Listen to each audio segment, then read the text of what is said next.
Okey, hari ni kita nak review kentang kilau. Dan dia dicipta oleh Bo Fairy. Okey, konsep pertama. Anda boleh baca.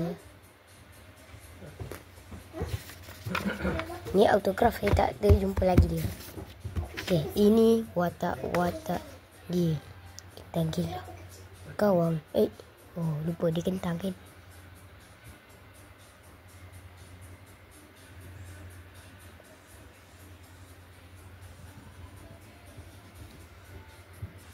Pada suatu ketika dahulu, di sebuah daerah yang digelar sebagai Kentang Sari.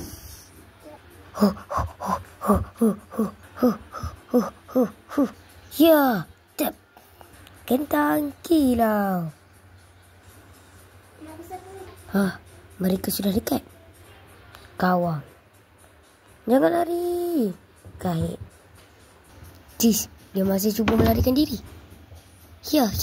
Kait, kita berpecah. Baik. Kemana mereka pergi? Kali ini, kau tidak akan dapat lari lagi.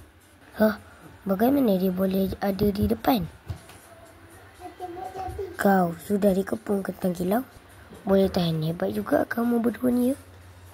Sudah. Usah banyak bicara. Serahkan cepat pada kami. Aku kentang kilau tidak akan mengalah begitu saja.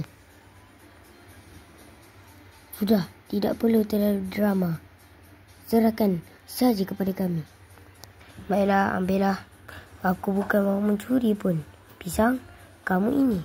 Kamu cuma pinjam saja. Alah, bergerak sikit pun tidak boleh. Jangan bergurau dengan orang yang sedang lapar, kilau. Pinjam, konon. Pelik cara bergurau kau ini, kilau. Banyak lagi cara lain mahu bergurau. Orang cakap dia buat tidak dengar pula. Apakah benda itu? Kau jangan mahu tukar topi ya. Apakah itu?